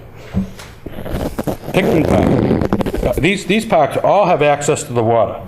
Whether it's the South River, the North River, we have the power plant, we have Franklin Street Park, we have Forest River, we have the McCabe Park, Salem Woods, the Forest River Conservation Area, Pickman Park, Collins Cove. To say that we don't have any access to the waterfront is really, it's really silly. Take a look at the other side of the canal, the Peabody Park. I don't know how much money was spent there. I wasn't on the council at the time. I probably would have voted in support of it. That council had great dreams of what a great space that was going to be. Any of you taken a walk down there and see the disaster that is? I have. I wouldn't let my daughters walk down there any time of the day. And I wanted just a couple of other things that, Deb Greals, who's Senator Lovely's cousin, mentioned her courageous vote for the Peabody Essex Museum. This is a heck of a lot different. This, as I said, is $9 million before we put a shovel in the ground. That museum was giving up a street that certainly has worked out well. There was some opposition to that. But certainly I know where the senator stands, and I know the senator is very concerned about the state budget and being able to give dollars to education and police and fire, basic things that we want to pay our services for. And I have to speak to Tim Clark. I mean, the Clark family has been in Salem. They've done a lot for the community. They've supplied, I know for a fact, when I was a councilor back in the 70s, they supplied funds and supplies to the city when the city didn't have the funds to purchase them. And Tim Clark's a businessman. He sees an opportunity. It's a great opportunity. If this didn't cost $9 million before we put a shovel in the ground, who wouldn't be in favor of it? But I don't think Tim's prepared to have his taxes increase $500,000 a year to cover the cost of it. If it was, Tim thought it was a great investment. If he could do it, he'd purchase the property. As I said, the mayor, has a lot of wonderful ideas. This is certainly one of them, but we just can't afford it, in my opinion. And the mayor works very diligently, as I said, to try to win every argument she makes, and she's successful more often than not. But I spoke with a lot of folks who do business with the city, people in the chamber, people who are in the administration, who are not in favor of this, but they don't want to speak out. And it's not because it's Kim Driscoll. It's because people are afraid to alienate the administration, whoever the administration, the mayor may be. They see this as, a silly, I would call it fiscally irresponsible. And I mean no disrespect to the councils who support it. They've given it their thought. They have every right to have their opinion, as I have mine. But I just think we're here, I want to reiterate, people in Salem, taxpayers, don't know what's going on this evening. They don't. They don't read the newspaper. They're not aware of it. The people who are aware of it are people who pay attention. They're the ones, by and large, I think, that have called you and said they're opposed to this. And there's very few, and I respect their opinion as well, who have expressed their opinion in favor. Again, I want to reiterate again how much I respect each and every one of you, the time, the effort that you put forward. I come from a different generation. I'm a senior citizen now. I pay quite a few taxes. I'm not going to be down at this particular park. I'm not going to be walking across at Peabody Park. It's just not something I'm going to do. I am going to hope that I can have traffic patrol. When was the last time you saw the police department out giving tickets for speeders, or at least warnings to people to slow down? Hasn't been going on during my tenure, despite my asking for it. And it's not because they're not willing to do it. It's just that they're short-funded. We don't have enough money to go around. When I look at when I was on the council, as I said, services were available. But now water and sewer, those were part of the tax rate. Now we pay extra for that. Just how much can people take? And again, don't look at the messenger, Donald Trump, and what he did to get elected. Look at the reason that people voted. They're tired, they're sick and tired of what's going on. And a change is coming, and I think, I'm hoping that you'll be aware of it. Thank you for your time, Mr. President. Councilor Epley. Thank you, Mr. President. There definitely was a message that was received in the most recent presidential election, and the message that I took from it was that Salem voted overwhelmingly against Donald Trump and against and for the future. That's essentially what Salem was voting for when they voted for president just a month or so ago. I look at this as a vision. This is a vision thing. I can't say anything better than what Deb Greel said about placemaking. That's what this is. This is placemaking, and it's also a way for us, as Deb said, of keeping our millennials here in Salem. And it's having the little extras. This is a little extra. There's no doubt about it that this is a little extra. But it's also a little extra that is the only time that any of us, I believe, will ever have in getting additional public space, Mr. President, on the waterfront. We won't have that chance again. I'm looking to the future with my yes vote on this. I don't share my Ward 3 colleagues' view on this costing the city $9 million. I don't agree with those calculations. I do agree that we have to pay $1.4 million in a bond plus the interest. I absolutely agree with that. And I agree that we'll have to pay for anything above what's included from the state grant that we've been promised. So I'm looking forward to some just phenomenal programming that can take place. That's not just citywide, but also commercial in that vicinity. I think that's what the businesses in that area are looking forward to, is having that space for in a sort of a public-private partnership. We can have food trucks there, as Mr. President. I know that's something that's a dream of yours, and I share it. This is a place to do it. It's a vision thing. I mean, in the real estate world, it's location, location, location, and that's why it's $1.4 million. But it's vision, vision, vision.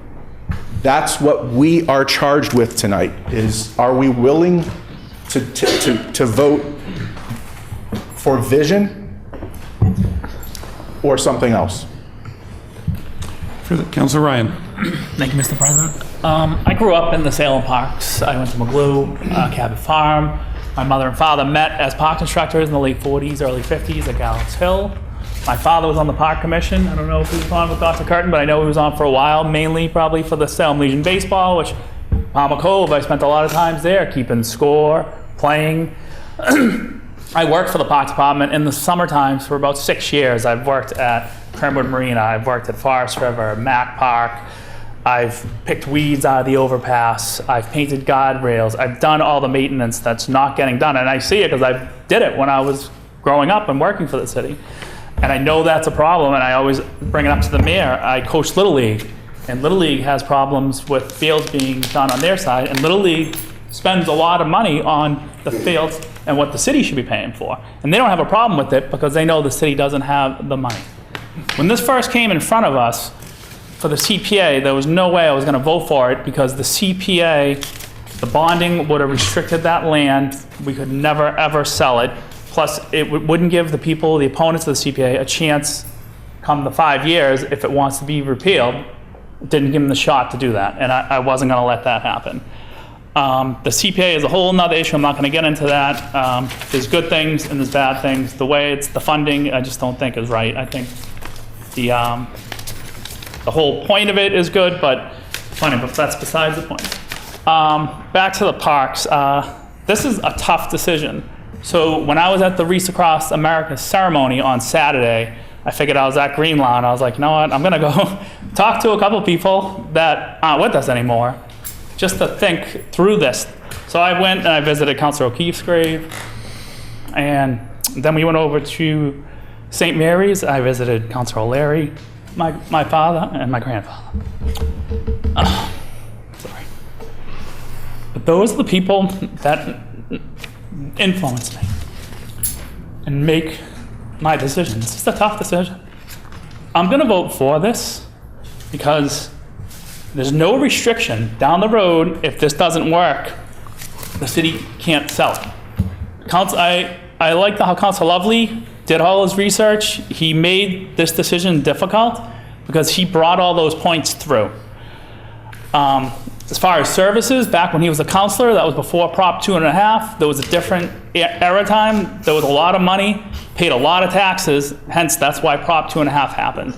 But then even after that, stuff did happen, and if you didn't agree with the mayor, sometimes they would hold it against you. Councilor Larry told me many times, Ward 4 didn't get a lot of stuff because he butted heads with the administration, but he found other ways to do it. This is a tough decision, and I just think even if we own the property and it doesn't work over, we have more control over what's going to be developed there, if a building's going to be there. I want to give the mayor the benefit of the doubt. I see the vision. I wasn't initially for it, but when I thought about it with Lapham Park, I was like, the justification for having this development, why don't we just take Lapham Park, sell it? There was a building there before. We're losing tax revenue. Let's put the building back, sell it. I mean, it doesn't make sense. And if you use that rationale, when Roosevelt was president and he started the national parks, we wouldn't have any of those parks. Some of those parks would be developed. So we have some fail-safes here, so in case this doesn't work out, they can sell it. And I know the area. I used to own the parking lot across the way with my brother. We ended up selling. This harbor plan's been going on for a long time. I just think we should give it a chance.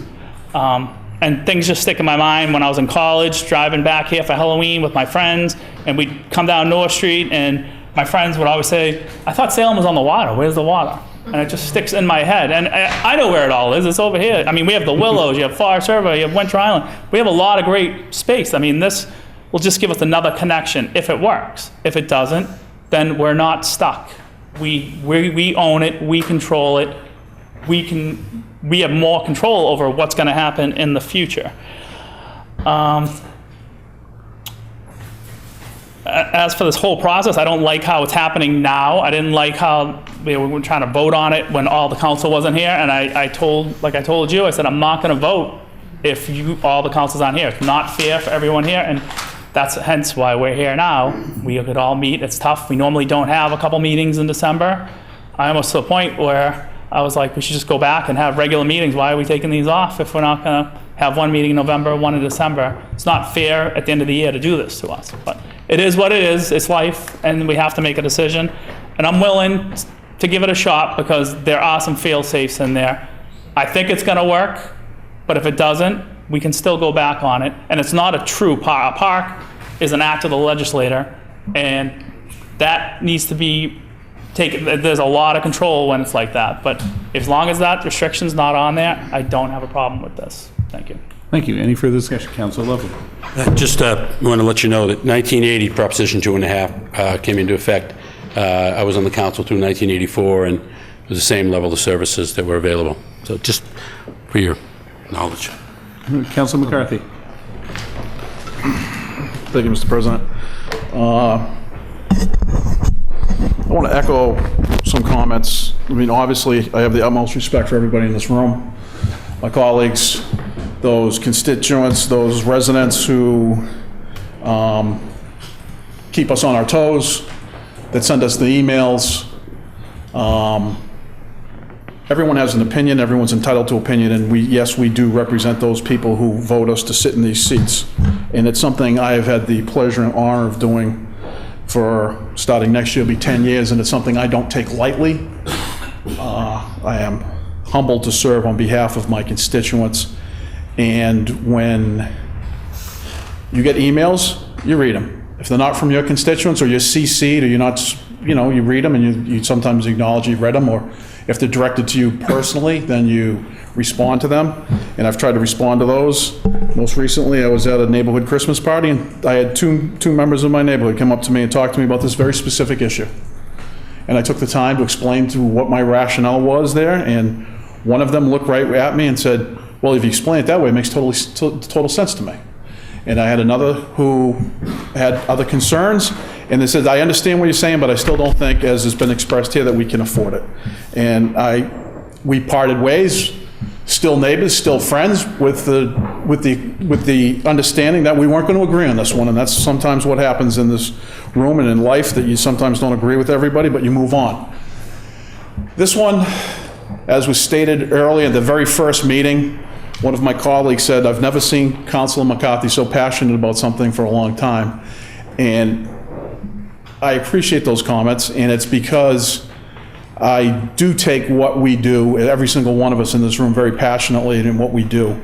And this is, as been described, as a unique opportunity in time to do something. And it's, yes, we have access to our water, absolutely. Different locations, absolutely. But this is one little piece in the downtown area that is, when you look at it, provides that one little spot. Is it the most ideal piece of property? Probably not. Are we overpaying for that piece of property? Probably not rightly so, but we are overpaying for it. But the fact of the matter is, the developer, whether we agree with that person or not, who owns that piece of property, has presented the mayor with and says, hey, listen, I have another offer on this property. You match that offer, the city can have it. If not, I'm going to go forward, and it's going to be something else. Some developer's going to, and we will have no control to say. So we have control to say right now.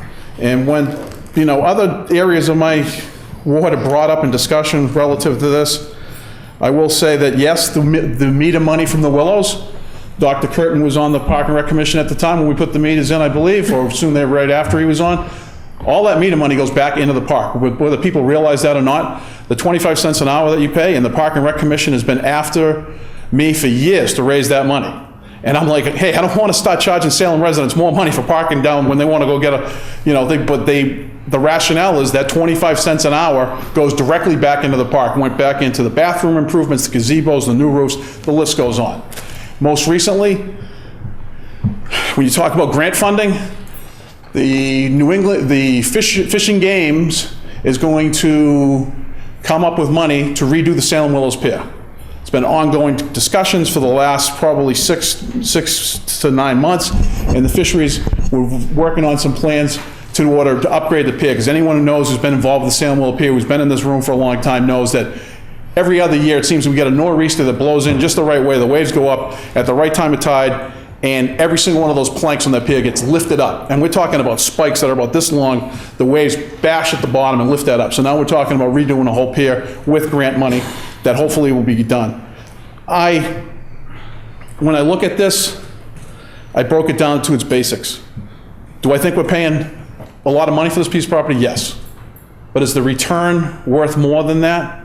Absolutely. The potential is there. As was stated, we have the opportunity, if this doesn't work down the road, to have more of an impact on what's going to be developed there. It is that one little piece of property that right now is at its most advantageous time to take. It's an undeveloped lot. It's been that way for 13 years. It generates annually anywhere between $10,000 to $12,000, depending upon what abatement they file for, anywhere between $10,000 to $12,000 worth of property tax revenue annually. Out of a budget last year, when I looked it up, was in excess of $80 million worth of property tax revenue that were generated. We're talking about $10,000 to $12,000. Yes. Is there potential to generate more? Absolutely. There's potential in every single piece of property, no matter where you look in the city, to generate more. Whether it's in our own homes, whether it's on a piece of public space, or whether it's at the power plant, which we alluded to as well. There's going to be a large development going on there once the power plant comes on in June. Then when after the dust settles, so to speak, then we'll refocus. I agree with everything that's been said. It's nothing I take lightly on this, but in this one, I believe that when I came into this chamber 9 years ago, it was shortly after the current administration started, there was no stabilization fund. There was anything that you see, and anyone has got one of their books underneath their desk relative to the budget, none of that was there. My first 2 years on, we were making cuts to personnel at the school system. We basically went hat in hand to the state to try to give us money so we could avoid mid-year cuts 1 year. That has changed. We've made a lot of positive decisions in this room that have impacted people's lives positively. We have a fire department that is fully staffed. At our last meeting, we had 4 firefighters to come in, get sworn in, go into the academy to be back out on the streets. Those are the positive things that we're doing. Is sometimes the sidewalk take a little longer to get fixed? Sometimes yes, sometimes no. I have no idea. I know that for a fact that we tried to repave more streets this year than we have in any years past. Twice as many streets this year as normal. And that has a lot to do with the economics of things, the price of petroleum. I could go on and on and on, what allows you to do more and less. I applaud everyone in this room for their work on this, but I also ask everyone to take that step and look at it. It is, as been stated, it's about vision. I see the good at large council across my way get broken up when he thinks about his father and all those people before him that inspired him, and the that they all had for trying to move the city forward.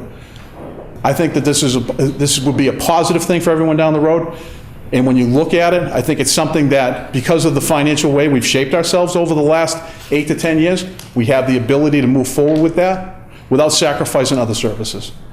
And I realize that there is a cost to that, and I accept that, and I hope that people realize that also sometimes it's a cost with, as the mayor said in the last, give her the chance.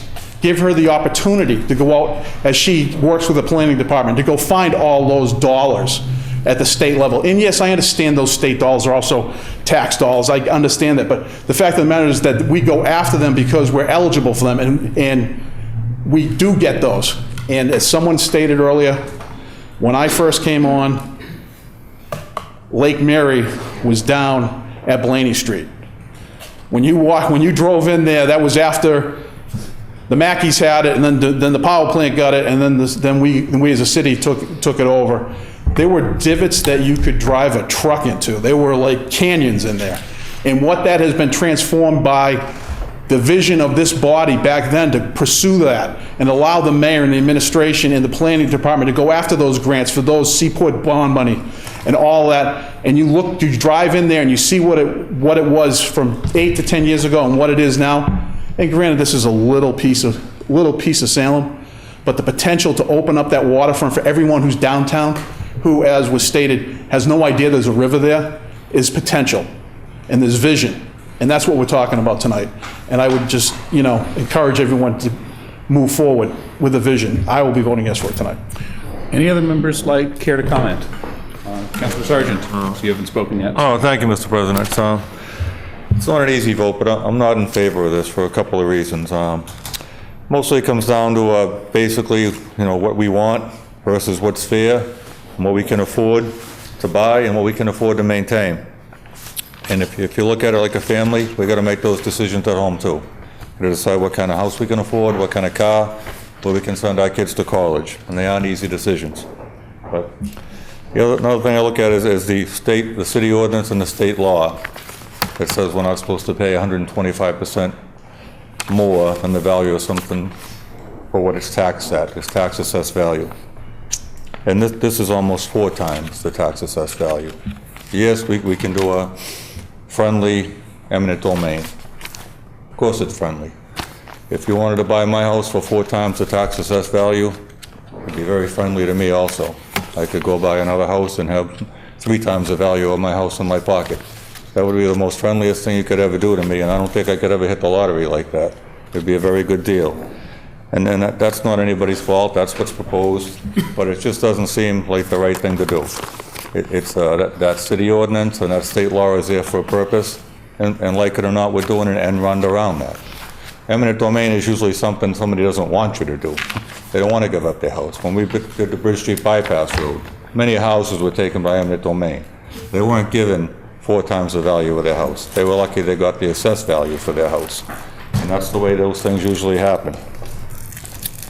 Now, the other thing is we don't have a good record as far as having sites that we work on that have pollution. The last 3 parks, Witchcraft Heights School, Transfer Station, Universal Steel, those things have all cost us $2 or $3 million to remediate. Even Bertram Field, which we didn't dig in, we just put a new field cover on. Somehow it cost us a lot of money to remediate, and we couldn't afford the visitor stands, etc. Private projects like Walgreens on Boston and Bridge Street, and the new proposed development at the old district courthouse. Not our project, but it's running into big pollution concerns because we're an old industrial city. LSPs do a good job, but they don't run into cities like Salem and Lowell and Lawrence that often. There are just things there that we can't even dream of down below. If we buy this and become in the chain of ownership and decide to sell it, somebody digs into that, and that's the worst case scenario. If somebody ever digs into that after we've owned it, we're going to be responsible for some of that cleanup. And that's a can of worms I don't think we want to have to open someday. The other thing is maintenance. We are having a difficult time maintaining our buildings and our parks, and this is another thing to maintain. But all in all, the bottom line for me is coming down to that 4 times the tax assessed value. If it was twice, 20% more, maybe, but I just can't get past that end run around the city and the state laws to do that, so thank you. Any further discussion? Seeing none, on the matter of taking land by eminent domain for 289 Derby Street, Madam City Clerk, would you please call the, Councilor McCarthy, yes. Just a clarification, make sure it's as amended. On the order of taking land by eminent domain for 289 Derby Street as amended. City Clerk, would you please call the roll? Counselor Dibble? Yes. Counselor Epley? Yes. Counselor Famico? Yes. Counselor Fury? Yes. Counselor Gerard? Yes. Counselor Lovely? No. Counselor McCarthy? Yes. Counselor Milo? No. Counselor Ryan? Yes. Counselor Sargent? No. Counselor Turiel? Yes.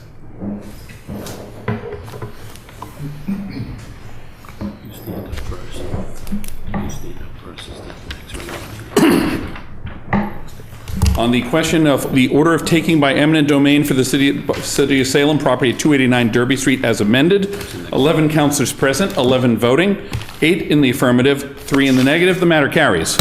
Councilor Epley. Mr. President, I move for immediate reconsideration in the hopes that it does not prevail. Councilor Epley moves for immediate reconsideration in the hopes it does not prevail. All those in favor? Opposed? Opposed. Matter does not carry. Further matters held from the last meeting. We have a bond order for the sum of $1,400,000 be appropriated to pay the cost for the eminent domain taking of 289 Derby Street. Councilor Epley. Thank you, Mr. President. I move for adoption for first passage by roll call vote. Councilor Epley moves for adoption for first passage by roll call vote. Under discussion? No discussion. I think we've basically handled most of the discussion over the course of the evening. Any further discussion? Seeing none, Madam City Clerk, would you please call the roll? Counselor Dibble? Yes. Counselor Epley? Yes. Counselor Famico? Yes. Counselor Fury? Yes. Counselor Gerard? Yes. Counselor Lovely? No. Counselor McCarthy? Yes. Counselor Milo? No. Counselor Ryan? Yes. Counselor Sargent? No. Counselor Turiel? Yes.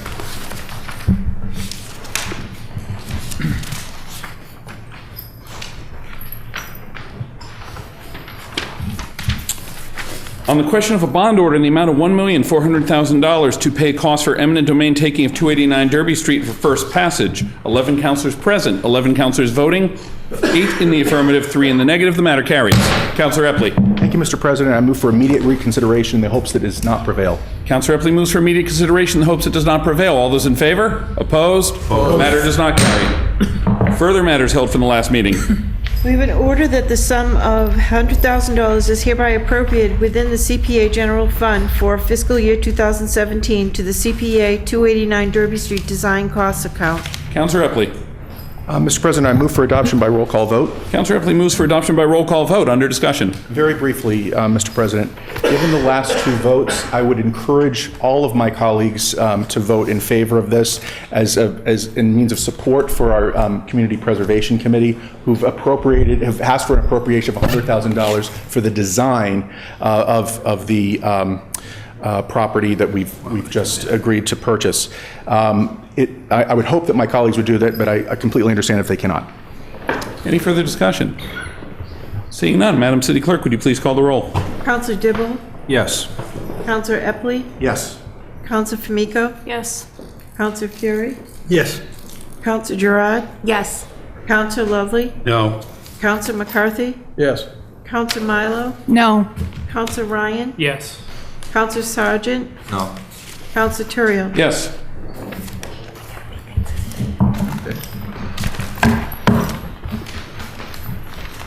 On the question of appropriation of $100,000 from CPA funds to CPA 289 Derby Street Design and Costs, 11 councilors present, 11 voting, 8 in the affirmative, 3 in the negative. The matter carries. Councilor Epley.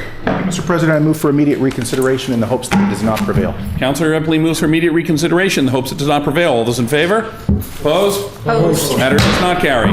Councilor Fury. Motion to adjourn, Mr. President. Councilor Fury moves we adjourn. All those in favor? Opposed? We are adjourned.